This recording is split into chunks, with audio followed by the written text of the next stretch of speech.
بسم اللہ الرحمن الرحیم الحمدللہ رب العالمین افضل الصلاۃ و اکمل السلام علی سید الانبیاء والمرسلین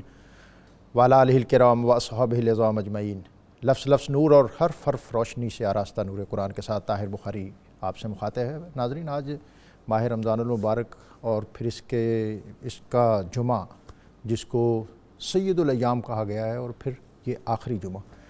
عزتوں عظمتوں اور برکتوں کی یہ قوس قزح جس سے ہمیں اپنے وجود کو، اپنے قلب و ذہن کو آراستہ کرنا چاہیے۔ اور ابھی جب ہم اس پروگرام کے لیے آ رہے تھے تو مفتی صاحب کہہ رہے تھے کہ خوبصورت اور اچھے دن، برکتوں والے دن کتنی جلدی گزر جاتے ہیں، اور ان ایام میں بالخصوص جب ہماری یہ علم پرور محفل آراستہ ہوتی تھی جس میں ہم قرآنی مفاہیم اور معنی اور مطالب ان کو ڈھونڈتے تھے، تلاش کرتے تھے، اور عام جو ہمارے معمول کے میڈیائی پروگرام ہوتے ہیں ان کی اسپرٹ ذرا مختلف ہوتی ہے، لیکن یہ ایک پروگرام ہمارا ایسا تھا کہ جس میں ہم نے بہت خالص جذبوں کے ساتھ قرآن پاک کے ساتھ اپنی وابستگی کو مضبوط کرنے کی کوشش کی، اس کے معنی اور مفاہیم جاننے کی کوشش کی۔ اور ایک طرف ظاہر ہے یہ ہمارا سفر اپنے اختتام کے بالکل قریب ہے، اور اس کے ساتھ ایک طمانینت ہے کہ اللہ تعالیٰ نے ہمیں یہ توفیق بخشی کہ ہم اس کو کامیابی کے ساتھ لے کر اس طرح آگے بڑھے کہ از خود ہمیں اپنے قلوب و اذہان مزین اور آراستہ ہوتے ہوئے محسوس ہوئے۔ دوسری طرف اس کے ساتھ یہ بھی ایک احساس ہے کہ یہ برکتوں، رحمتوں اور نور بھرے ایام جو ہیں، یہ دن یہ گزر رہے ہیں اور بہت جلدی گزر گئے۔ اور میاں صاحب نے کہا تھا کہ لوئے لوئے پرلے کڑیے جے تد پانڈا پرنا، شام پئی بن شام محمد کر جان دینے ڈرنا۔ اچھے دن جلدی گزر جاتے ہیں، اور کائنات کا کوئی وجود ہمیشہ ایک جگہ پر نہیں ہوتا، اسی میں کائنات کا حسن ہے۔ اور شاید غالب نے کہا تھا کہ ثبات ایک تغیر کو ہے زمانے میں۔ تو بہرحال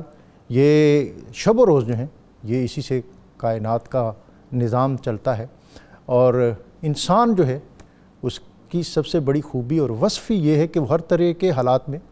خود کو ذہنی اور جسمانی طور پر مستعد رکھ کے اچھی چیزوں سے سبق سیکھ کے ان کو آنے والے دنوں کے لیے نشان راہ اور چراغ منزل بنائے۔ ان ایام میں ہم نے جو کچھ سیکھا، پڑھا، سنا، اور ایک ایکسرسائز اور مشق کے ذریعے ہم نے اپنے وجود کو اس کا جس طرح خوگر بنایا، اس کے عملی مناظر اور مظاہر آنے والے ایام میں ہم سے لوگ اور خالق کائنات اور از خود نبی اکرم صلی اللہ علیہ وسلم کی شریعت تقاضا کرے گی، اور ہمیں ایک اچھا اور بہترین مسلمان بن کے اس کارگاہ حیات میں اپنی زندگی گزارنا ہوگی۔ یہ ایام جو آخری عشرے کے اور آخری ہفتے کے ایام ہیں، اس میں ہم بطور خاص قرآن پاک کے جو مختلف سورہ ہیں ان سے اکتساب فیض کر رہے ہیں۔ اور آج ایک بہت اہم سورہ جس کو سورہ اقرا بھی کہتے ہیں، سورۃ العلق، اقرأ باسم ربک الذی خلق خلق الانسان من علق، کہ نبی اکرم رسول محتشم صلی اللہ علیہ وسلم پر جو اولین وحی نازل ہوئی وہ کب ہوئی؟ ایک چیز تو بہت واضح ہے کہ نبی اکرم صلی اللہ علیہ وسلم کے فرمان سے آراستہ حضرت جابر والی وہ معروف حدیث کہ میں اس وقت بھی نبی تھا، کنت نبیا و آدم بین الماء والطین، کہ جب حضرت آدم ابھی پانی اور مٹی کے درمیان تھے۔ اور پھر عام جو ایک پرسیپشن ہے کہ نبی پیدا ہوتے ہی نبی ہوتا ہے اور پھر تاجدار انبیاء، لیکن یہ جو کنیکٹیویٹی ہے عالم بشری کی عالم ملکی کے ساتھ، یہ اس کی جو باقاعدہ انیگوریشن ہے وہ انہی ایام میں ہے۔ اور نبی اکرم صلی اللہ علیہ وسلم سوموار کا روزہ رکھتے تھے۔ صحابہ نے پوچھا یا رسول اللہ آپ سوموار کا روزہ رکھتے ہیں؟ فرمایا اس دن میں پیدا ہوا اور اس دن مجھ پر وحی نازل ہوئی۔ اور ہمارے جو فلکیات کے لوگ ہیں انہوں نے پھر اس کو کیلکولیٹ کیا کہ رمضان المبارک کا آخری عشرہ، اور اس آخری عشرے میں سوموار کس دن بنتا ہے؟ 21 رمضان اور 28 رمضان، اور اگر طاق راتوں میں لیں تو 21 رمضان، اور اگر اس کو اوور آل لیں تو 28 رمضان۔ یہ دونوں روایات موجود ہیں، لیکن آخری عشرہ اور آخری عشرے میں طاق رات یہ وہ برکتوں، عزتوں، رفتوں اور نور والا دن ہے جس دن غار حراء میں نبی اکرم رسول محتشم صلی اللہ علیہ وآلہ وسلم پہلی وحی سے جب حضرت جبریل سورہ اقرا کی یہ ابتدائی آیات، اقرأ باسم ربک الذی خلق خلق الانسان من علق اقرأ وربک الاکرم الذی علم بالقلم، پہلے آپ غار حراء میں تشریف فرما ہوئے۔ اور اس میں ایک اور حکمت اور ایک اور بات جس کی طرف ہمارے سیرت نگار ہیں، انہوں نے بھی توجہ کی کہ نبی اکرم صلی اللہ علیہ وسلم غار حرا میں کب سے تشریف فرما ہونے لگے، اور پھر مکہ جو ہے اس کے ارد گرد مختلف پہاڑ ہیں اور غاریں ہیں، آپ نے غار حرا ہی کا انتخاب کیوں کیا؟ اور ناظرین اس میں جب ہم تذکرہ کریں گے تو بڑے محبت آفرین مناظر اور مظاہر آپ دیکھیں گے کہ یہ مدینہ مکہ مکرمہ سے 3 میل تقریباً 4 کلومیٹر، اب تو یہ آبادی کے قریب ہے، اس دور میں یہ 3 میل کا فاصلہ تھا، اور بہت دشوار راستہ ہے اس کا، اور بے آب و گیا، بنجر ویران، لیکن وہ غار جو ہے جس کی لمبائی 12 فٹ، اونچائی اور چوڑائی 6 فٹ، ایک آدمی، ایک فرد بشری اس کے اندر قیام پذیر ہو سکتا ہے، عبادت کر سکتا ہے آسودگی کے ساتھ، سہولت کے ساتھ۔ لیکن ناظرین کبھی کبھی اس غار میں ام المومنین ملکۃ العرب حضرت سیدہ خدیجہ الکبریٰ رضی اللہ تعالیٰ عنہ نبی اکرم صلی اللہ علیہ وسلم کے ساتھ رفاقت فرمایا کرتی تھی۔ اور اس سے بھی بڑھ کر ایک منظر کہ جبل نور، یہ جو شمال مشرق ہے مکہ کا،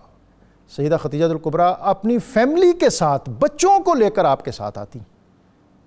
کیمپنگ کرتی، اور میں ویژولائز کرتا ہوں، تصور کرتا ہوں کہ اس دور میں آپ صلی اللہ علیہ وسلم کی 4 صاحبزادیاں، اور سب سے چھوٹی صاحبزادی سیدۃ النساء اہل الجنہ حضرت فاطمہ الزہرا،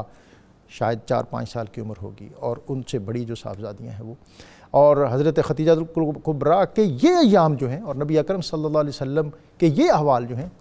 اس میں ظاہر ہے ابھی آسودگی تھی، اور غلام تھے، ملازم ہوں گے، نوکر ہوں گے، اور یہ نبی اکرم صلی اللہ علیہ وسلم جن رفاقتوں کو یاد کرتے رہے، ان رفاقتوں میں سمجھتا ہوں کہ ایک اہم ترین مرحلہ یہ ہے کہ جب پہلی وحی اور نبی اکرم صلی اللہ علیہ وسلم تعبد اور تحنس،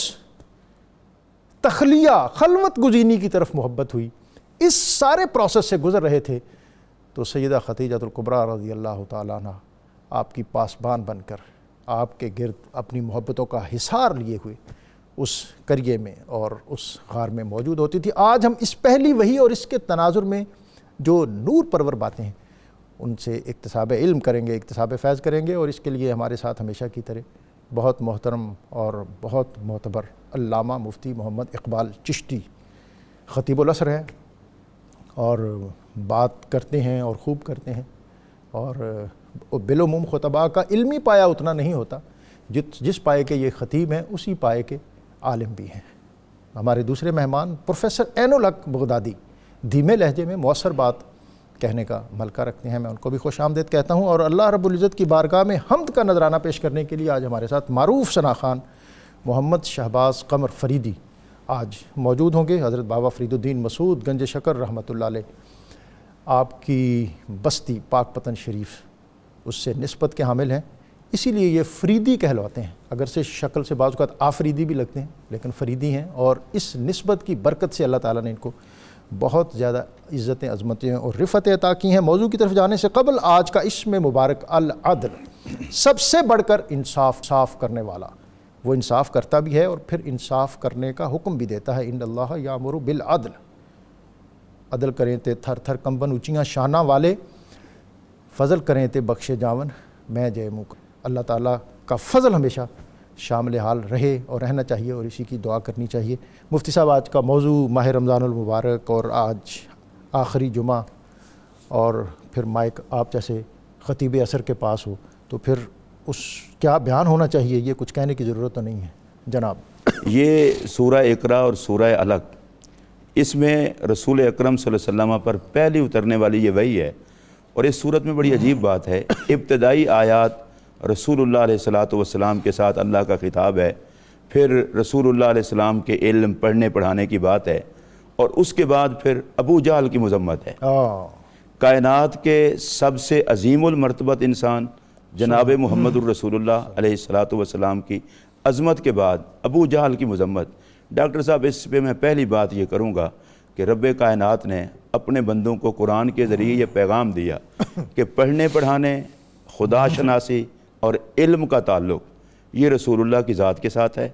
سرکشی، بغاوت، خدا کے آگے اکڑنا، اس کا تعلق جہالت کے ساتھ ہے، اور اس کا ہیڈ کوارٹر ابو جہل ہے۔ یعنی یہ صفرائی ابتدائی میں ہو گئی؟ جی بالکل، ابتدا میں ہی صفائی۔ جس نے رسول اللہ علیہ السلام کے دامن کرم سے وابستہ ہونا ہے اس کو پڑھنے قرآن پاک، اللہ کی معرفت اور رب کی بارگاہ میں عاجزی کے ساتھ پیش ہونا ہوگا۔ دوسری بات ڈاکٹر صاحب یہ ہے کہ قرآن تمام کتابوں میں اعلیٰ کتاب ہے، اور تمام انبیاء کے سردار جناب محمد الرسول اللہ صلی اللہ علیہ وسلم کی ذات گرامی ہے، اور ان پر پہلی وحی اترتی ہے سبحان تو وہ اقرا بسم ربک ہے، اور قرآن کا ایک معنی وہ بھی ہے کہ پڑھی جانے والی کتاب۔ سبحان اللہ۔ تو اس سے پہلا سبق جو امت کو ملتا ہے وہ یہ ہے کہ تم جس پاک نبی کے امتی ہو، انہوں نے خود اعلان فرمایا ہے کہ انما بعثت معلما، میں کائنات میں علم کی خیرات تقسیم کرنے کے لیے تشریف لایا ہوں، سرکار بن کر ہی معلم ہیں۔ اور میں بالکل دھیمے سے لہجے میں ایک بات کر دوں، کبھی کسی ان پڑھ کو معلم نہیں بنایا جاتا، واہ، اور جو ساری کائنات کے معلم بن کر آئے ہیں واہ، وہ امی ضرور ہیں اس لیے کہ کسی سے نہیں پڑھے، رب نے ان کو اتنا پڑھا کے بھیجا ہے جس نے بھی پڑھنا ہو اسے رسول کی چوکھٹ پر جانا پڑے گا۔ سبحان اللہ۔ تو رسول اللہ علیہ السلام کا معلم ہونا، اس پہلی وحی کا اقرا کے ساتھ آغاز ہونا،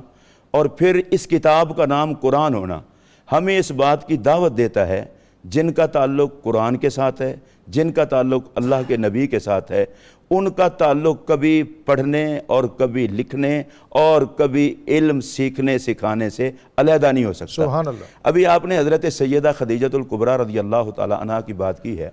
ڈاکٹر صاحب میں بڑی دیانتداری سے یہ بات کہہ رہا ہوں، میرے پاک نبی صلی اللہ علیہ وسلم کی ابھی 25 سال کی عمر مبارک تھی، اور سیدہ خدیجہ پاک نبی پاک کے پاک عقد میں آئیں۔ تو میں یہ کہنے میں بالکل حق بجانب ہوں، اور میں نے جو کچھ پڑھا ہے اس کے مطابق یہ کہہ رہا ہوں، کائنات نے اعلان نبوت کے بعد حضور کو مانا اور سمجھا۔ سیدہ خدیجۃ الکبریٰ 25 سال کے محمد عربی کو پہچان گئی تھی کہ یہ کائنات کی بے مثال اور یہ اللہ کی محبوب ہستی ہے۔ سبحان اللہ۔ اب یہ جو پہلی وحی ہے اس کے ساتھ بھی سیدہ خدیجۃ الکبریٰ کا تعلق ہے، اور ایک تو غار حرا میں پہلے آپ بتا رہے تھے، میں کہتا ہوں کہ ملیکۃ العرب ہوں، اور وہ ایک مشہور حدیث ہے کہ حضور علیہ السلام کی بارگاہ میں جناب جبرائیل امین حاضر ہوئے اور عرض کی یا رسول اللہ صلی اللہ علیہ وسلم، خدیجہ آ رہی ہیں، آپ کے لیے کھانا لا رہی ہیں، اللہ اکبر، ان کو اللہ کا سلام پہنچا دیں۔ اللہ، اب وہ ملیکۃ العرب، اور اس وقت غلاموں کی اور خادموں کی ان کے پاس کثرت، مال و دولت کی کثرت، وہ سب کچھ تو انہوں نے میرے آقا پر آ کر لٹایا تھا، لیکن اس وقت وہ کھانے کا خود لانا، واہ، اس بات کا کائنات کی عورتوں کے لیے بھی درس ہے، اور سیدہ خدیجۃ الکبریٰ کا پیغام ہے کہ میرا سب کچھ اپنی جگہ، مجھے ملیکۃ العرب سے زیادہ رسول اللہ کی خدمت پر ناز ہے، اور وہ خدمت کے لیے تشریف لا رہی تھیں تو رب کائنات کا سلام جبرائیل پہنچا رہے تھے۔ میں یہ سمجھتا ہوں کائنات کی جتنا مرضی کتابیں اور لکھنے والے لکھیں، وہ کروڑوں صفحات بھی اس بات کی وضاحت نہیں کر پاتے کہ رب جس کی ذات پر سلام بھیج رہا ہے وہ سیدہ خدیجہ کے عظمت کی مالک ہے۔ اب یہ پہلی وحی کے بعد، اب یہ بات اتنا لمبی ہے کہ یہاں طوالت سے بیان نہیں کی جا سکتی۔ نبی پاک علیہ الصلوۃ والسلام تشریف لے گئے، سیدہ خدیجۃ الکبریٰ کو بتایا۔ ڈاکٹر صاحب سیدہ خدیجۃ الکبریٰ نے اس وقت جو رسول اللہ علیہ السلام کی عظمت بیان کی، سبحان اللہ، سبحان اللہ، وہ عظمت اس طرح ہے کہ اس کو ہر کوئی بندہ ذہن میں بٹھا لے تو بہت سارے معاملات حل ہوتے ہیں۔ مثلا پہلا جملہ آپ نے فرمایا کلا، یہ کبھی نہیں ہو سکتا، لا یخزیک اللہ ابدا، اللہ آپ کو کبھی شرمندہ نہیں کرے گا، کبھی رسوا نہیں کرے گا۔ ڈاکٹر صاحب یہ سیدہ خدیجۃ الکبریٰ نے جملہ فرمایا تھا جب حضور علیہ السلام پہلی وحی لے کر گئے، اور قرآن مجید میں یہی آیت بن کے اترا ہے بعد میں۔ اللہ تعالیٰ نے فرمایا یوم لا یخزی اللہ النبی والذین آمنوا، اللہ اپنے نبی کو شرمندہ نہیں کرے گا قیامت کے دن۔ یہ سیدہ خدیجۃ الکبریٰ ادھر کہہ رہی ہیں اور ادھر قرآن کہہ رہا ہے۔ تو پہلی بات یہ ہے کہ سیدہ خدیجہ نے کہا اللہ آپ کو کبھی شرمندہ نہیں کرے گا، رسوا نہیں کرے گا۔ کیوں؟ اس کے بعد رسول اللہ کی سیرت پر جو سیدہ خدیجۃ الکبریٰ نے اس وقت حضور کے سامنے بیان کیا وہ بڑا لاجواب خطاب ہے۔ اس میں انہوں نے پہلی بات یہ کی، پہلی بات تو یہ ہے کہ آپ رشتہ داروں کا خیال کرتے ہیں، آپ سچ بولتے ہیں۔ اور اس جملے کو جب میں صبح ڈاکٹر صاحب پڑھ رہا تھا، میں روزے سے بیٹھا ہوں،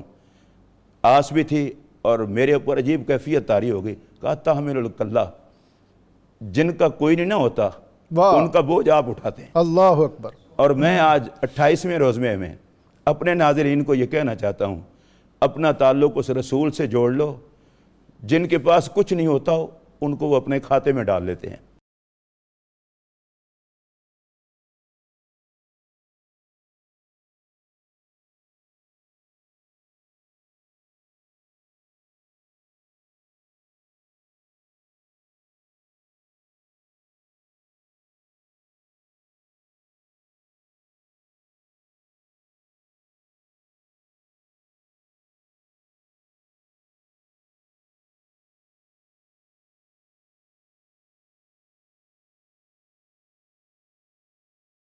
بغدادی صاحب، آج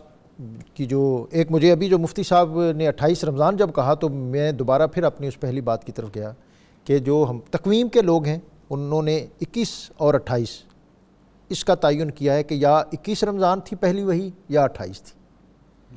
اور منڈے کا اس تعین کرتے ہوئے، تو اگر وہ 28 تھی اور آج 28 ہے تو یہ آج کے اس پروگرام اور سورہ اقرا اور پہلی وحی کی ایک خاص نسبت ہمیں یہ بھی عطا ہو رہی ہے۔ اس میں باسم ربک، اقرا باسم ربک، اسم ربک میں کیا حکمت ہے اور کیا معنی اور مفاہیم ہے ہمارے؟ بسم اللہ الرحمن الرحیم۔ تعلیم و تعلم کی یہ خوبصورت محفل ہے اور قرآن کا نور ہے، واہ سبحان اللہ، اور دستور حیات کی آج انہی آیات کے اوپر بات ہو رہی ہے کہ جن سے اللہ رب العزت نے اپنی وحی کا آغاز کیا۔ سبحان اللہ۔ تو اس آغاز میں ہی اللہ رب العزت جس لفظ سے ابتدا فرما رہے ہیں اس کا تعلق پڑھنے سے ہے، پڑھنے سے ہے، اقرا۔ اور خدائے ذوالجلال جو اپنی ہدایت کا آغاز وہ علم کے حکم سے فرما رہا ہے، وہ ہے کہ یہاں سے علم کی افادیت اور اس کی اہمیت بھی اجاگر ہوتی ہے، اور اس کے ساتھ ساتھ حصول علم یہ گویا کہ نبوت کے رتبے میں یہاں سے نبوت کی ابتدا ہوتی ہے، ابتدا ہو رہی ہے۔ لیکن اسی جو پہلی وحی کی اگر 5ویں آیات ہے ما لم یعلم والی، تو اس کو بھی اگر لے لیں تو نبوت کے پہلی وحی کی جو انتہا ہو رہی ہے یہاں پر وہ بھی علم پر ہو رہی ہے، بلکہ اس سے آگے تحقیق اور ریسرچ پر ہو رہی ہے، آغاز ہو جاتا ہے جا کے۔ اب یہاں پر جو بڑا آپ نے سوال پوچھا ہے بِاسْمِ رَبِّكَ الَّذِي خَلَقَ، تو اقرا پڑھ، لیکن کس سے؟ تو بِاسْمِ رَبِّكَ، اپنے رب کے نام کے ساتھ ابتدا کر۔ تو گویا کہ اس آیت کریمہ میں اللہ رب العزت نے علم کی ڈائریکشن واضح کر دی، سبحان اللہ، کہ وہ کون سا علم ہے جو علم کہلائے گا، اور اس میں وہ کلیئر ہو گیا کہ جو علم اللہ رب العزت کی معرفت کا ہوگا اور رب کے تابع ہوگا، اس کے علم کے تابع ہوگا، وہ اصل علم کہلائے گا جو قرآنی علم ہوگا۔ سبحان اللہ، اور جس بھی علم کی ڈائریکشن اس سے نکل جائے گی وہ رب کی معرفت کی طرف لے کر نہیں جائے گا، تو گویا کہ وہ علم نہیں کہلائے گا، وہ کمرشل ایجوکیشن، جس کو صوفیہ نے بھی کہا کہ یہ ہماری صرف دنیا داری کی تعلیم ہوتی ہے۔ تو صوفیہ کرام نے بھی اسی لیے جو علم کی تعریف متعین کی وہ یہی تھی کہ علم وہ ہے جس سے اللہ رب العزت کی معرفت حاصل ہو جائے۔ تو گویا کہ اس پہلی ہی آیت کے اندر اللہ رب العزت نے علم کی یہ ڈائریکشن طے کر دی، اور اس کے ساتھ ساتھ الذی خلق، کہ جس نے پیدا کیا۔ اب یہ جو لفظ خلق ہے ڈاکٹر صاحب یہ بھی عام ہے، یہ خاص نہیں ہے۔ کس چیز کو پیدا کیا؟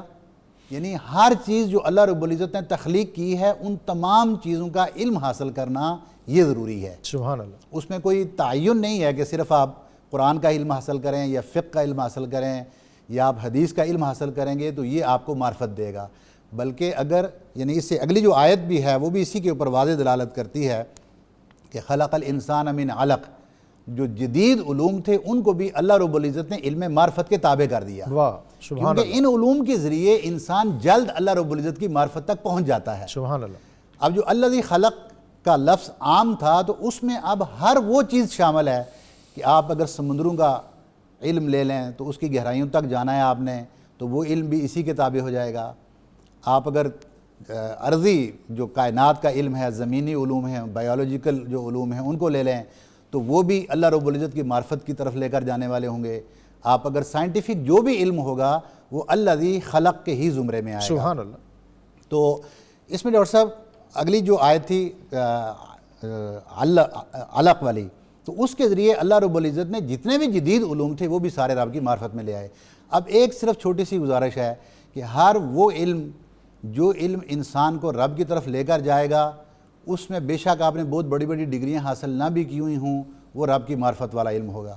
اور اگر آپ نے پڑھ کے پی ایچ ڈیز کی کئی ڈگریاں بھی حاصل کر لی ہوئی ہیں لیکن ان کے اندر رب کی معرفت کے علوم شامل نہیں ہیں تو وہ علم اس آیت کے ذیل میں اور زمرے میں آنے والا نہیں ہوگا۔ اور وہ جو اقبال نے بھی پیر رومی اور مرید ہندی وہ جو مکالمہ ہے کہ پڑھ لیے میں نے علوم شرق و غرب،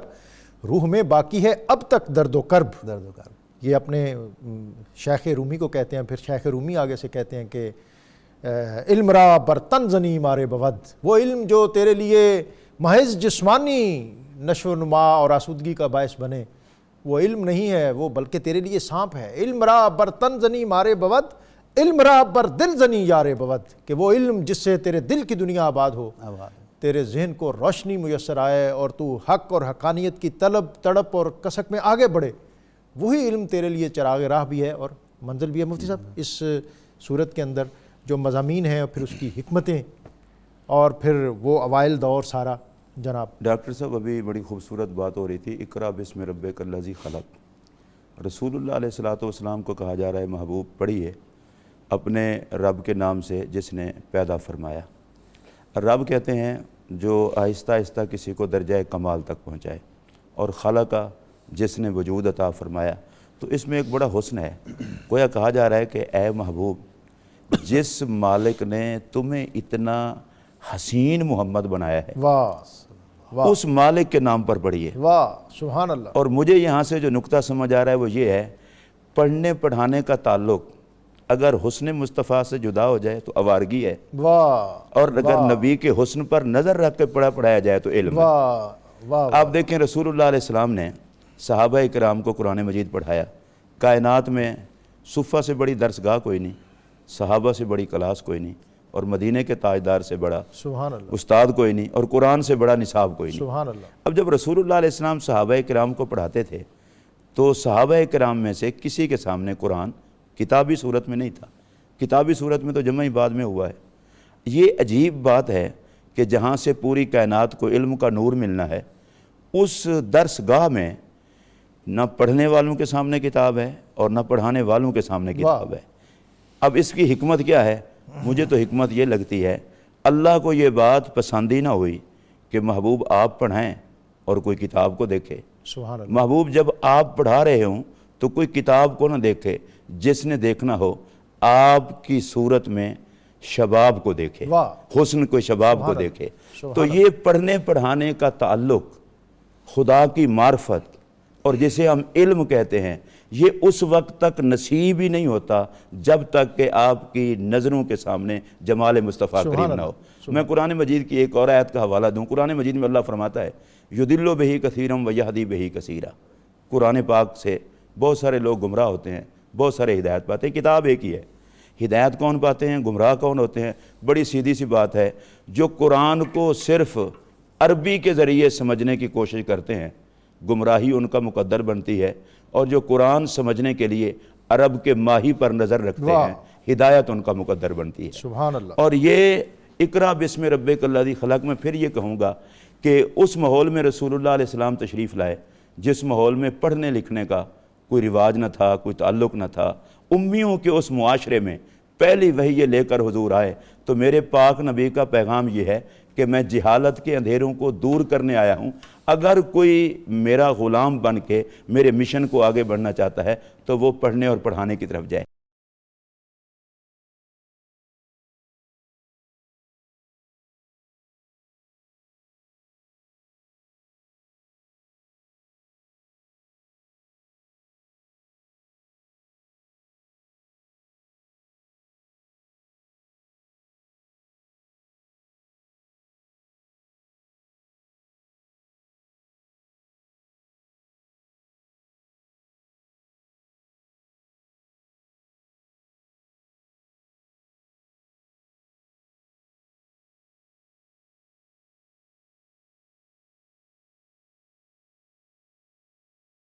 میں آپ کو ایک مرتبہ پھر خوش آمدید۔ سورۃ العلق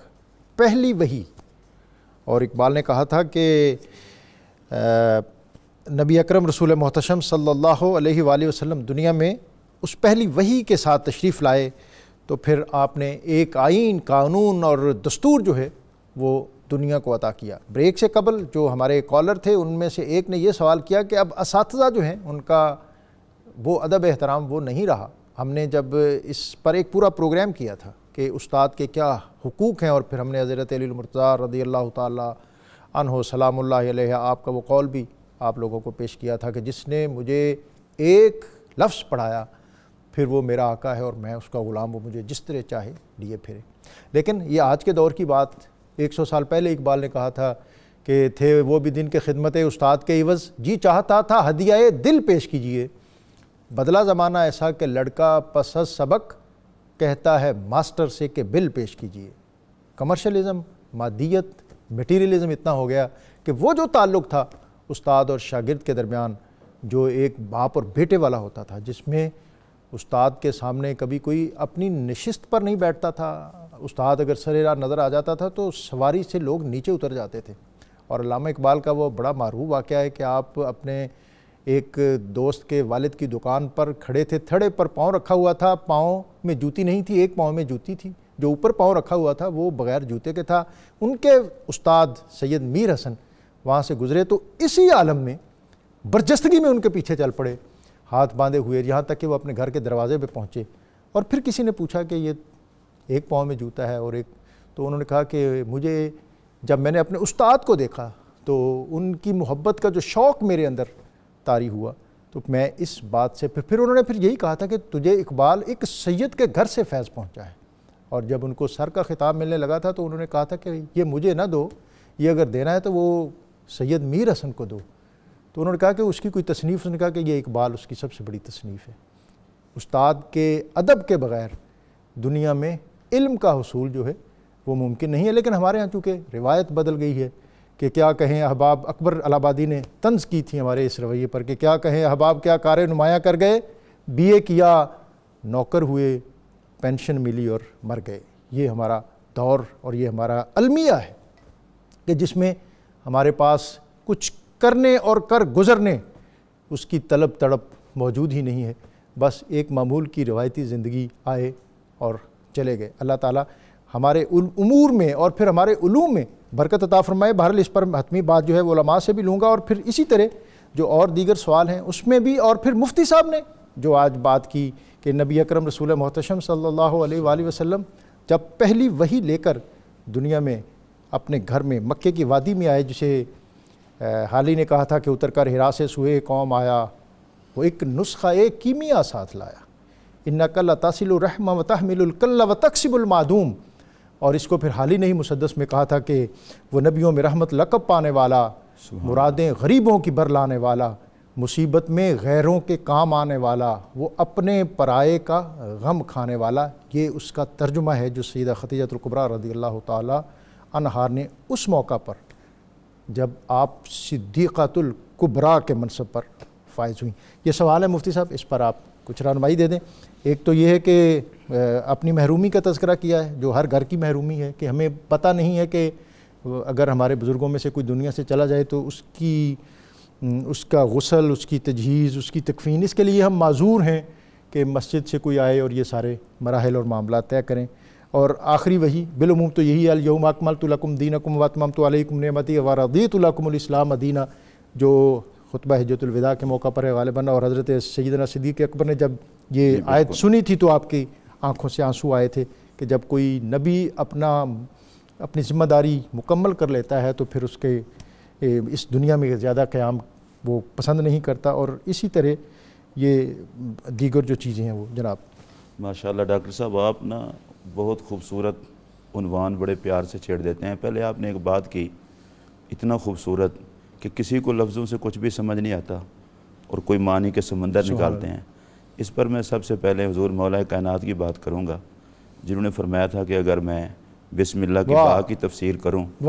تو اس تفسیر سے ایک اونٹ کا بوجھ بن جائے۔ سبحان اللہ۔ اور پھر مولا کائنات کا علم جوبن پہ آیا، فرمایا با کی کیوں؟ وہ جو با کے نیچے نقطہ ہے، اس نقطے کی اگر میں وضاحت کروں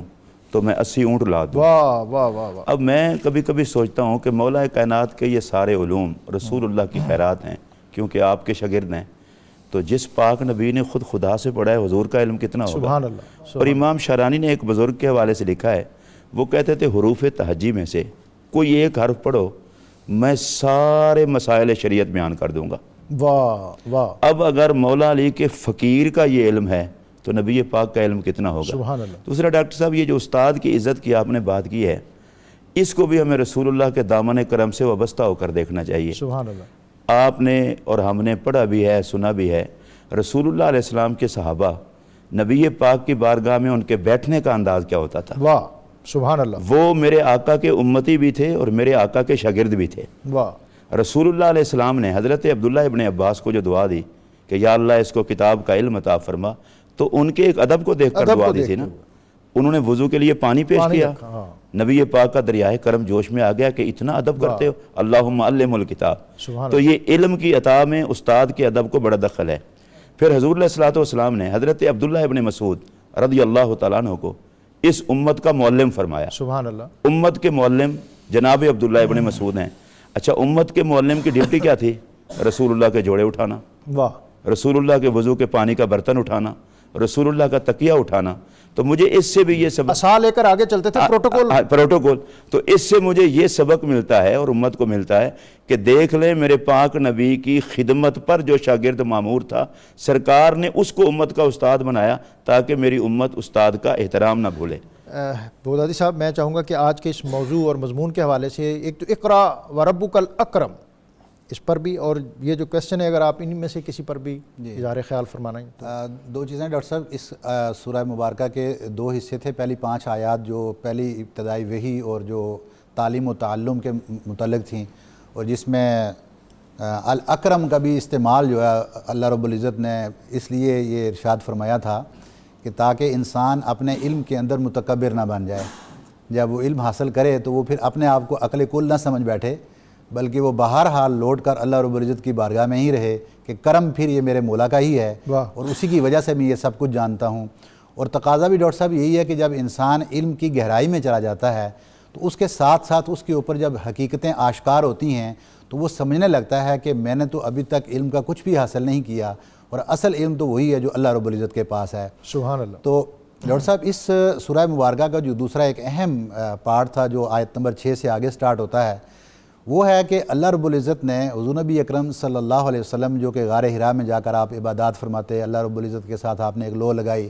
وہ حاضری اور حضوری کا یہ عالم تھا جس کے بعد اللہ رب العزت کی یہ قربتیں نصیب ہوئیں، یہ وحی کا نزول شروع ہوا اور یہ قرآن عظیم دستور حیات نصیب ہوا۔ اس کا نتیجہ یہ نکلا کہ اس کے ساتھ ساتھ اللہ رب العزت نے حضور نبی اکرم صلی اللہ علیہ وسلم کے اندر اب وہ جرت پیدا کر دی کہ جب آپ علیہ الصلوۃ والسلام واپس لوٹ کر آتے ہیں مکہ میں تو آ کر سر عام وہاں پر نماز ادا کرتے ہیں۔ اور پھر اس کے بعد کی تمام آیات جیسے بات بھی ہو رہی تھی کہ یہ ابو جہل کے متعلق ہیں، تو اس وقت جب اس نے یہ سوچا کہ وہ حضور نبی اکرم صلی اللہ علیہ وسلم کو یہاں پر عبادت نہیں کرنے دے گا، تو اب کیا عالم تھا کہ جب خود رب عظیم آپ علیہ الصلوۃ والسلام کی طرف سے اس کے جواب دے رہے ہیں اور خود آپ علیہ الصلوۃ والسلام کی حفاظت فرما رہے ہیں۔ سبحان اللہ۔ اس نے جب یہ وہ کہتے ہیں کہ جب وہ پہنچا اس نے یہ پہلے سے طے کیا ہوا تھا اور لوگوں کو وہ کہتا تھا کہ جب آپ نماز ادا کریں گے تو نعوذ باللہ کہ میں آپ کو یہ کام نہیں کرنے دوں گا، اور جب وہ آیا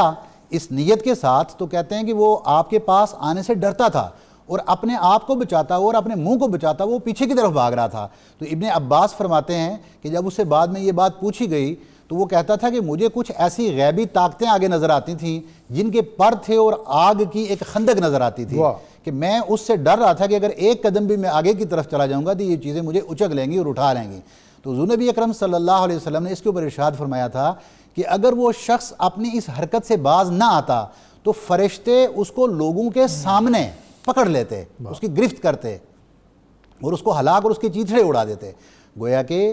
ان آیات سے اور اس صورت سے ہمیں یہ بھی درس ملتا ہے کہ جب ہم یعنی ایک حکم تو خاص تھا جو حضور نبی اکرم صلی اللہ علیہ وسلم کے ساتھ تھا، حکم عام اس کا یہ ہے کہ آپ اگر حضور اللہ رب العزت کی حضوری میں چلے جائیں گے، رب کے ساتھ عبادات کے ذریعے اپنا تعلق قائم کر لیں گے تو آپ کے اندر بھی وہ ثقافت آ جائے گی، وہ جرت آ جائے گی کہ آپ کم از کم دشمن کے سامنے اس کی آنکھوں میں آنکھیں ڈال کر بات کرنے کے قابل ہو جائیں گے۔ آج ہمارا سب سے بڑا المیہ بھی یہی ہے کہ ہم رب سے دور ہیں اور ہم دنیا کے پجاری بن چکے ہیں، جس کی وجہ سے ہم غیر کے محتاج بن چکے ہیں۔ ایک ایک قدم اور ایک ایک لمحے کے اوپر ہم نے اپنی ہر چیز داؤ پر لگا رکھی ہے اور ان کے حوالے کر رکھی ہے۔ تو اس سے ہمیں یہ درس بھی ملتا ہے کہ ہم لوٹ کر واپس رب کی بارگاہ میں جائیں اور اسی کے ساتھ وہ تعلق قائم کریں جس کے اندر عظمت ہے، اور پھر وہ فرشتوں کے ذریعے جیسے کہ اسی آیت کے اندر بھی آتا ہے کہ جب وہ آگے بڑھتا تھا تو وہ جو چیزیں عذابیہ یا المزابنہ یا عذابنہ کا نام جن کو دیا گیا، وہ کہتا تھا کہ وہ ایسی چیزیں تھیں یا وہ ایسے فرشتے تھے کہ جن کے پاؤں زمین پر تھے اور جن کے سر آسمان پر تھے، اور ایسا خوف انہوں نے پیدا کیا تھا کہ ابو جہل پھر ان سے بھاگا۔ تو اس کے ساتھ ساتھ اللہ رب العزت نے انہی آیات کے اندر اسی صورت کے اندر یہ بھی ارشاد فرما دیا کہ جب اس نے یہ کہا حضور نبی اکرم صلی اللہ علیہ وسلم سے، جب وہ مخاطب ہوا اور اس نے سمجھا کہ یہاں پر آپ کا تو کوئی حمایت کرنے والا ہے نہیں، اور اس نے بڑے فخر سے یہ کہا کہ اس پورے مکہ کے اندر سب لوگ تو میری حمایت کرنے والے ہیں، اگر آپ اس سے باز نہیں آؤ گے تو میں ان سب کو بلا لوں گا۔ تو اللہ رب العزت نے جواب اپنی طرف سے عطا کیا، اور یہی قرآن کی عظمت بھی تھی کہ حضور نبی اکرم صلی اللہ علیہ وسلم کے اوپر یہ جو نزول قرآن 23 سال کے اندر مختلف اوقات کے اندر ہوتا رہا، اس کی سب سے بڑی حکمت بھی یہی تھی کہ جب بھی کوئی کفار میں سے حضور نبی اکرم صلی اللہ علیہ وسلم کے ساتھ مقابلے کے لیے آ جاتا تھا تو آپ صلی اللہ علیہ وسلم کے بجائے اللہ کی طرف سے اس کا جواب آ جاتا تھا، اور وہ قرآن کی صورت میں۔ سبحان اللہ۔ آخری لمحے ڈاکٹر صاحب، اختصار کے ساتھ جناب، وہ جو محترمہ نے پوچھا ہے ہماری بہن نے کہ ہمیں یہ طریقہ نہیں آتا، یہ نہیں آتا، اب یہاں تو اتنا وقت نہیں تفصیل سے بتایا جائے۔ میں اپنی اس بہن کو کہوں گا اگر وہ سن رہی ہیں، اردو میں کچھ کتابیں ہیں، بہار شریعت ہے، رکن دین ہے، آسان ہیں، یہ گھر میں رکھ لیں، عبادات کا ذریعہ، دفنانے کا، کفنانے کا، سارے اس اب میں۔ مفتی صاحب ایک مجھے یاد آ گیا، کل ایک کینیڈا سے فون تھا جی۔ ایک بہن کا، اس نے کہا کہ یہ جو سیدہ فاطمہ سلام اللہ علیہا کے نوافل ہم ادا کرتے ہیں تو اس کی نیت کس طرح کرنی چاہیے، اور ایک دوسری بات انہوں نے یہ کہی تھی کہ کوئی تسبیح بتا دیں پڑھنے کے لیے۔ تسبیح، میں سب سے پہلے تسبیح عرض کر دیتا ہوں، کسی قسم کی کوئی بھی مشکل ہو، پریشانی ہو، معاملہ حل نہ ہوتا ہو، رزق میں برکت نہ ہو، یعنی جتنی مشکلات انسان کو پیش آ سکتی ہیں، ان سب کے لیے بزرگوں نے ایک تسبیح بتائی ہے کہ 787 مرتبہ بسم اللہ الرحمن الرحیم، 787 مرتبہ بسم اللہ الرحمن الرحیم، جب مرضی چاہیں جب پڑھ لیں مرضی دن میں۔ پڑھ لیں۔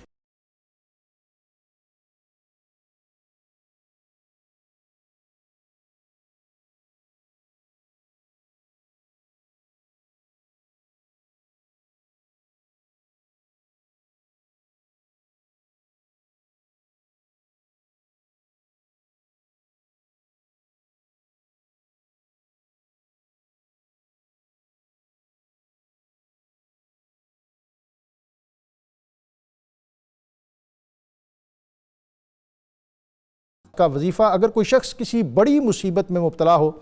تو وہ اول آخر درود پاک پڑھ کر سورہ مومن کی ابتدائی 3 آیات کی کثرت سے تلاوت کرے، اللہ تعالیٰ اس کو ہر طرح کی پریشانی اور مصیبت سے نجات عطا کرے۔ جناب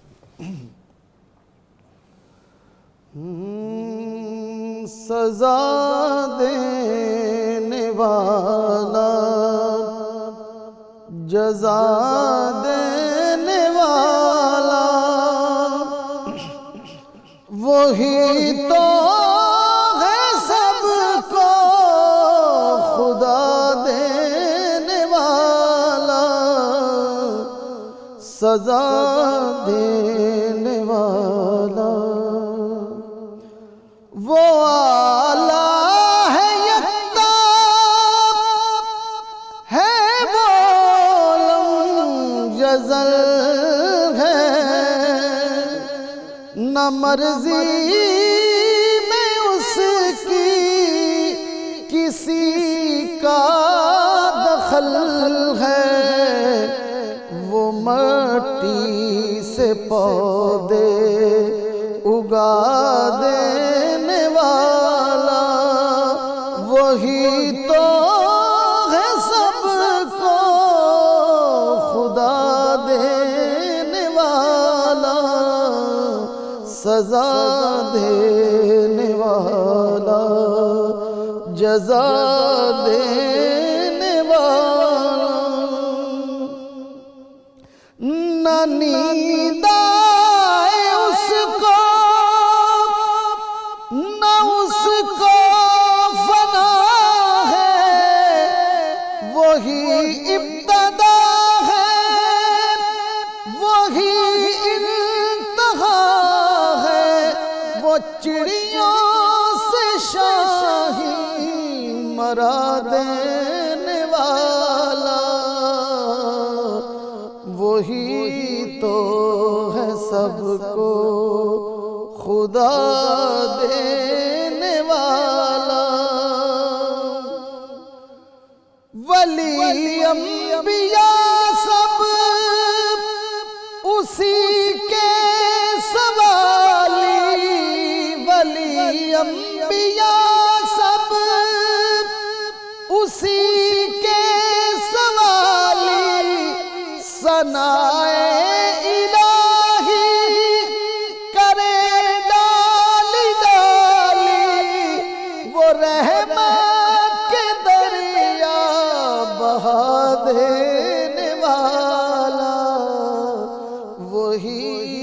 تو ہے سب کو خدا دینے والا، وہی ہے سب کو. وہ سانسوں کا مالک ہے، وہ رازداں ہے، وہ دیکھتا نہیں ہے مگر وہ عیاں ہے. پہاڑوں سے چشمے چلا دینے والا، وہی تو ہے سب کو خدا دینے والا، سزا دینے والا، جزا دینے والا، وہی تو ہے سب کو. اسی کے پجاری ہے جن و ملائک، اکیلا ہے سب وہ عبادت کے لائق. بیماروں کو عاجز شفا دینے والا، وہی تو ہے سب کو خدا دینے والا، سزا دینے والا، جزا دینے والا، وہی تو ہے سب کو غذا دینے والا، سزا دینے والا، جزا دینے والا. ہر ایک شے پہ ہے وہ اکیلا ہی قادر، اسی کا ہے باطن، اسی کا ہے ظاہر، ہے تاریکیوں میں ضیاء دینے والا، وہی تو ہے سب کو خدا دینے والا، سزا دینے والا، جزا دینے والا، وہی تو ہے سب کو غذا دینے والا، وہی تو ہے سب کو خدا دینے والا، سزا دینے والا، جزا دینے